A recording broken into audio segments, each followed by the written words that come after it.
ओम शांति। योग युक्त युक्ति युक्त बनने की युक्ति सुनते हैं विस्तार से। आज बाप दादा अपने सर्व बच्चों में विशेष 2 प्रकार के बच्चे देख रहे हैं। एक है सदा योग युक्त और हर कर्म में युक्ति युक्त। दूसरे है योगी लेकिन सदा योग युक्त नहीं है और सदा हर कर्म में स्वतः युक्ति युक्त नहीं। मनसा व बोल कर्म तीनों में से कभी किसमें तो कभी किसमें युक्ति युक्त नहीं। वैसे ब्राह्मण जीवन अर्थात स्वतः योग युक्त और सदा युक्ति युक्त। ब्राह्मण जीवन की अलौकिकता व विशेषता व न्यारा और प्यारापन यही है योग युक्त और युक्ति युक्त। लेकिन कई बच्चे इस विशेषता में सहज और नेचुरल चल रहे हैं और कोई अटेंशन भी रखते हैं, फिर भी सदा दोनों बातों का अनुभव नहीं कर सकते। इसका कारण क्या? नॉलेज तो सभी को है और लक्ष्य भी सभी का एक ही है, फिर भी कोई लक्ष्य के आधार से इन दोनों लक्ष्य अर्थात योगयुक्त और युक्तियुक्त स्थिति की अनुभूति के समीप है और कोई कभी फास्ट पुरुषार्थ से समीप आते लेकिन कभी समीप और कभी चलते चलते कोई न कोई कारणवश रुक जाते हैं। इसलिए सदा लक्षण के समीप अनुभूति नहीं करते। सर्व ब्राह्मण आत्माओं में से इस श्रेष्ठ लक्ष्य तक नंबर 1 समीप कौन? ब्रह्मा बाप। तो क्या विधि अपनाई जो इस सिद्धि को प्राप्त किया? सदा योग युक्त रहने की सरल विधि है सदा अपने को सारथी और साक्षी समझ चलना। समझा? आप सभी श्रेष्ठ आत्माएं इस रथ के सारथी हो। रथ को चलाने वाली आत्मा सारथी हो। यह स्मृति स्वतः ही इस रथ अथवा देह से न्यारा बना देती है। किसी भी प्रकार के देह भान से न्यारा बना देती है। देह भान नहीं तो सहज योग युक्त बन जाते हैं और हर कर्म में योग युक्त युक्ति युक्त स्वतः ही हो जाते हैं। स्वयं को सारथी समझने से सर्व कर्मेंद्रियां अपने कंट्रोल में रहती है अर्थात सर्व प्रकार की कर्मेंद्रियों को सदा लक्ष्य और लक्षण की मंजिल के समीप लाने की कंट्रोलिंग पावर आ जाती है। स्वयं सारथी किसी भी कर्मेंद्रिय के वश नहीं हो सकता क्योंकि माया जब किसी के ऊपर भी वार करती है तो माया के वार करने की विधि यही होती है कि कोई न कोई स्थूल कर्मेंद्रिय अथवा सूक्ष्म शक्तियाँ मन बुद्धि संस्कार के परवश बना देती है। आप सारथी आत्माओं को जो महामंत्र वशीकरण मंत्र बाप से मिला हुआ है उसको परिवर्तन कर वशीकरण के बजाय वशीभूत बना देती है और एक बात में भी वशीभूत हुए तो सभी भूत प्रवेश हो जाते हैं क्योंकि इन भूतों की भी आपस में बहुत यूनिटी है। एक भूत आया तो वह सभी का आह्वान करेगा। फिर क्या होता है? यह भूत सारथी से स्वार्थी बना देते हैं और आप क्या करते हो? जब सारथीपन की स्मृति में आते हो तो भूतों को भगाने की युद्ध करते हो। युद्ध की स्थिति को योगयुक्त स्थिति नहीं कहेंगे, इसलिए योगयुक्त व युक्ति युक्त के मंजिल के समीप जाने की बजाय रुक जाते हो और पहला नंबर स्थिति से दूसरे नंबर में आ जाते हो। सारथी अर्थात वश होने वाले नहीं लेकिन वश कर चलाने वाले। तो आप सब कौन हो? सारथी हो ना। सारथी अर्थात आत्म अभिमानी, क्योंकि आत्मा ही सारथी है। ब्रह्मा बाप ने इस विधि से नंबर 1 की सिद्धि प्राप्त की है, इसलिए बाप भी इसका सारथी बना। सारथी बनने का यादगार बाप ने करके दिखाया। फॉलो फादर करो, सारथी बन सदा सारथी जीवन में अति न्यारी और प्यारी स्थिति का अनुभव कराया।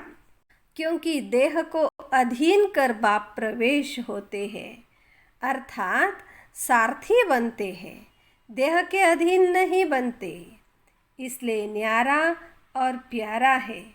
ऐसे ही आप सभी ब्राह्मण आत्माएं भी बाप समान सारथी की स्थिति में रहो। चलते फिरते यह चेक करो कि मैं सारथी अर्थात सर्व को चलाने वाली न्यारी और प्यारी स्थिति में स्थित हूँ। बीच बीच में यह चेक करो, ऐसे नहीं कि सारा दिन बीत जाए फिर रात को चेक करो। दिन बीत गया तो बीता हुआ समय सदा के लिए कमाई से गया, इसलिए गवा करके होश में नहीं आना। यह स्वतः नेचुरल संस्कार बनाओ। कौन सा? चेकिंग का। जैसे किसी के कोई पुराने संस्कार इस ब्राह्मण जीवन में अभी भी आगे बढ़ने में विघ्न रूप बन जाते हैं, तो कहते हो ना कि न चाहते भी संस्कारों के वश हो जाते हैं। जो नहीं करना चाहते हो वह कर लेते हो। जब उल्टे संस्कार न चाहते भी कोई भी कर्म करा लेते हैं, तो यह नेचुरल चेकिंग का शुद्ध संस्कार अपना नहीं सकते हो। बिना मेहनत के चेकिंग के शुद्ध संस्कार स्वतः ही कार्य कराते रहेंगे। यह नहीं कहेंगे कि भूल जाते हैं या बहुत बिजी रहते हैं। अशुद्ध अथवा व्यर्थ संस्कार है। कई बच्चों में अशुद्ध संस्कार नहीं तो व्यर्थ संस्कार भी है। यह अशुद्ध व्यर्थ संस्कार भुलाते भी नहीं भूल सकते हो और यही कहते हो कि मेरा भाव नहीं था, लेकिन मेरा यह पुराना स्वभाव है, वह संस्कार है, तो अशुद्ध नहीं भूलता, फिर शुद्ध संस्कार कैसे भूल जाता है? तो सारथीपन की स्थिति स्वतः ही स्व उन्नति के शुद्ध संस्कार इमर्ज करती है और नेचुरल समय प्रमाण सहज चेकिंग होती रहेगी। अशुद्ध आदत से मजबूर हो जाते हो और इस आदत से मजबूत हो जाएंगे। तो सुना, सदा योग युक्त युक्ति युक्त रहने की विधि क्या हुई? सारथी बन चलना। सारथी स्वतः ही साक्षी हो, कुछ भी करेंगे, देखेंगे, सुनेंगे, साक्षी बन देखने, सोचने, करने सब में सब कुछ करते भी निर्लेप रहेंगे, अर्थात माया के लेप से न्यारे रहेंगे। तो पाठ पक्का किया ना? ब्रह्मा बाप को फॉलो करने वाले हो ना, तो ब्रह्मा बाप से बहुत प्यार है ना। प्यार की निशानी है समान बनना, अर्थात फॉलो करना। सभी टीचर्स का बाप से कितना प्यार है। बाप सदा टीचर्स को अपने सेवा के समीप साथी समझते हैं, तो पहले फॉलो टीचर करेंगी ना। इसमें सदा यही लक्ष्य रखो कि पहले मैं। ईर्ष्या में पहले मैं नहीं, वह नुकसान करती है। एक शब्द वही है पहले मैं, लेकिन एक है ईर्ष्यावश पहले मैं। तो इससे पहले के बजाय कहाँ लास्ट में पहुंच जाता, फर्स्ट से लास्ट आ जाता। और फॉलो फादर में पहले मैं कहा और किया तो फर्स्ट के साथ में आप भी फर्स्ट हो जाएंगे।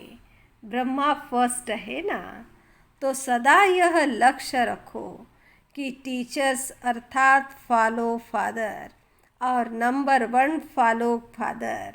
जैसे ब्रह्मा नंबर 1 बना तो फॉलो करने वाले भी नंबर 1 का लक्ष्य रखो। टीचर्स सभी ऐसे पक्की है ना, हिम्मत है फॉलो करने की, क्योंकि टीचर्स अर्थात निमित्त बनने वाली अनेक आत्माओं के निमित्त हो, तो निमित्त बनने वालों के ऊपर कितनी जिम्मेवारी है। जैसे ब्रह्मा बाप निमित्त रहे ना, तो ब्रह्मा बाप को देख करके कितने ब्राह्मण तैयार हुए। ऐसे ही टीचर्स कोई भी कार्य करती हो, चाहे खाना बना रही हो, चाहे सफाई कर रही हो, लेकिन हर कर्म करते यह स्मृति रहे कि मैं निमित्त हूँ अनेक आत्माओं के प्रति। जो और जैसा मैं करूँगी, मुझ निमित्त आत्मा को देख और भी करेंगे। इसलिए बाप दादा सदैव कहते हैं कि एक तरफ है भाषण करना और दूसरे तरफ है बर्तन मांजना। दोनों ही काम में योग युक्त युक्ति युक्त, कैसा काम कैसा भी हो, लेकिन स्थिति सदा ही योग युक्त और युक्ति युक्त हो। ऐसे नहीं कि भाषण कर रहे हैं तब योग युक्त रहे और बर्तन मांजना अर्थात साधारण काम कर रहे हैं तो स्थिति भी साधारण हो जाए। हर समय फॉलो फादर सुना। आगे बैठते हो ना, तो बैठने में आगे कितना अच्छा लगता है और सदा आगे बढ़ने में कितना अच्छा लगेगा। जब भी कोई ऐसा कड़ा संस्कार पीछे करने की कोशिश करे तो यह सीन याद करना। जब आगे बैठना अच्छा लगता तो आगे बढ़ने में क्यों पीछे रहे। तो जब कोई बात आए तो मधुबन में पहुंच जाना और अपने को हिम्मत उमंग में ले आना, क्योंकि पीछे रहने वाले तो बहुत आएंगे पीछे। आप लोग भी पीछे रह जाएंगे तो फिर पीछे वालों को आगे करना पड़ेगा। इसलिए सदा यही स्मृति रखो कि हम आगे रहने वाले हैं। पीछे रहना अर्थात प्रजा बनना। तो प्रजा तो नहीं हो ना, बनना है ना। बाबा ने पूछा प्रजा योगी तो नहीं, राजयोगी हो ना।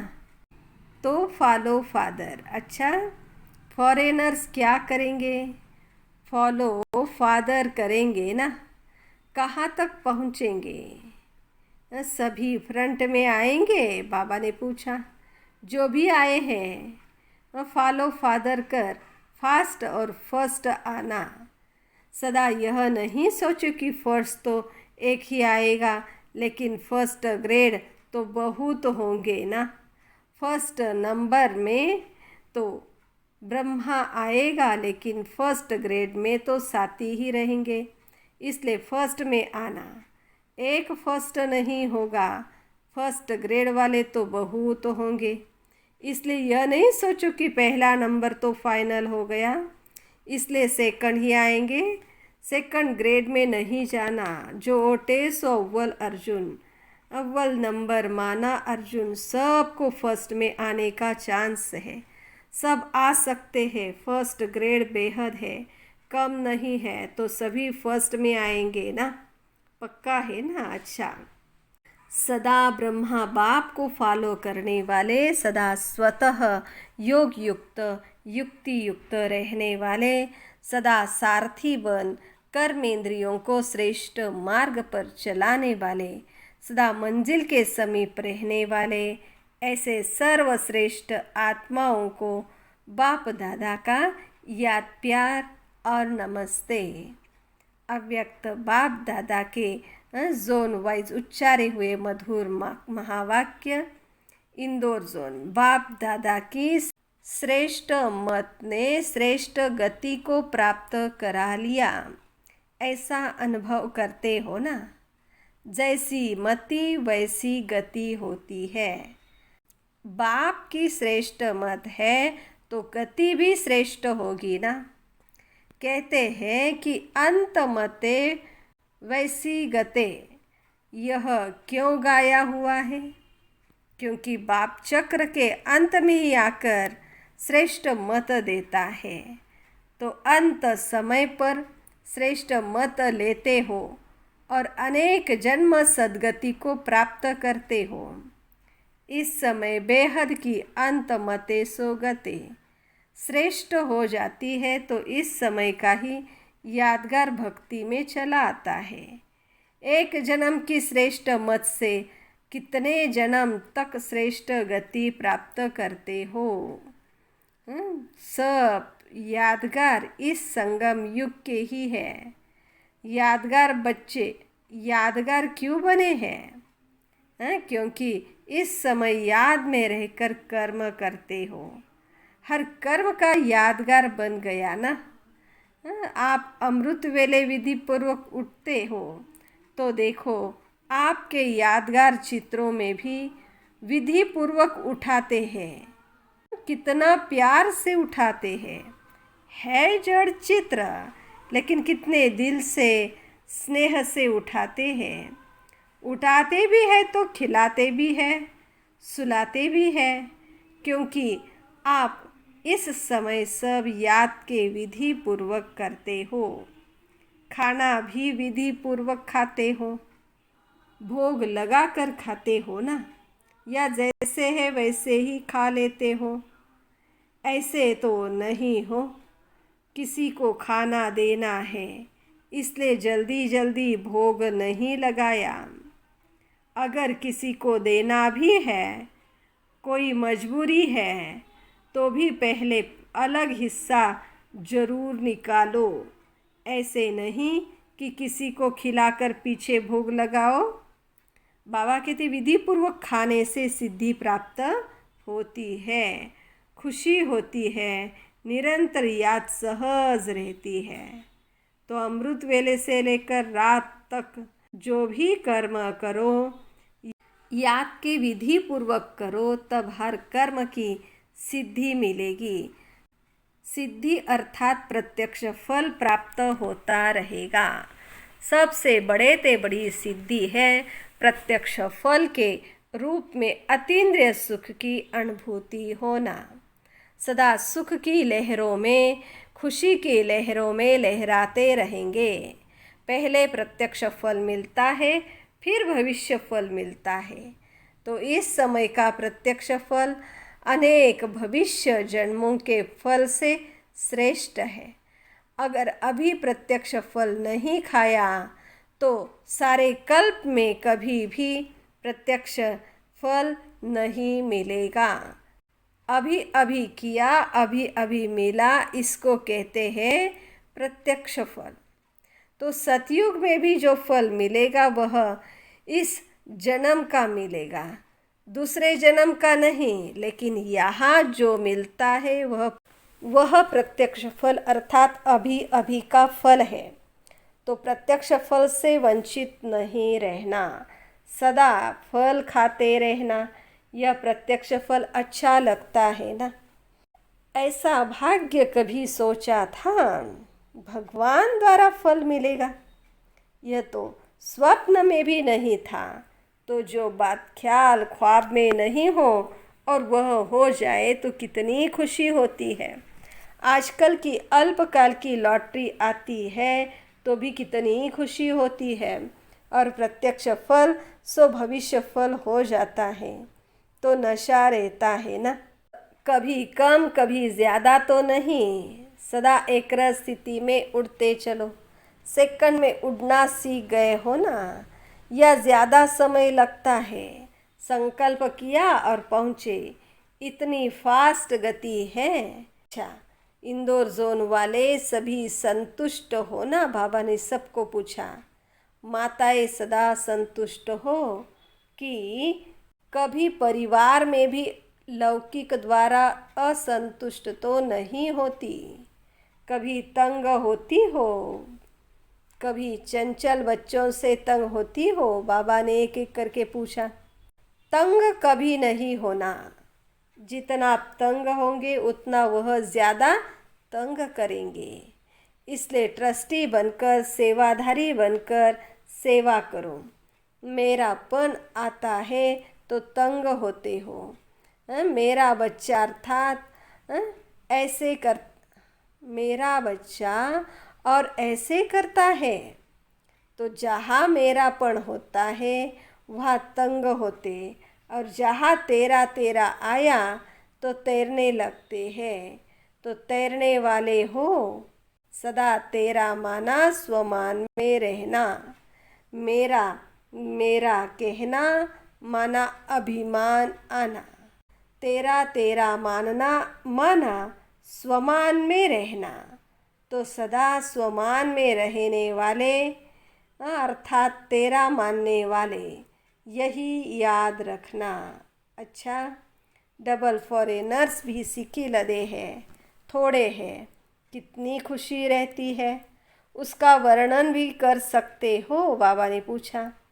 बेहद का बाप है तो प्राप्ति भी बेहद की है, इसलिए हद की गिनती नहीं कर सकते। बाप दादा तो डबल विदेशी बच्चों को तीव्र पुरुषार्थी की रफ्तार से देख खुश होते हैं।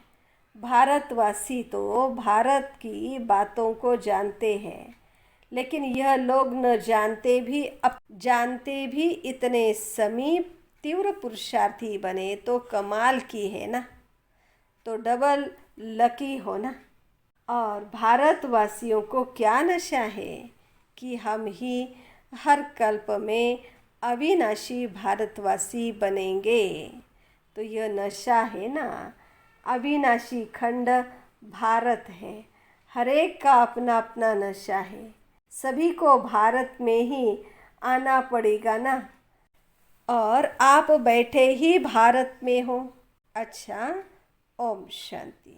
वरदानाच अपने मस्तक द्वारा तीसरे नेत्र का साक्षात्कार कराने वाले सच्चे योगी भव।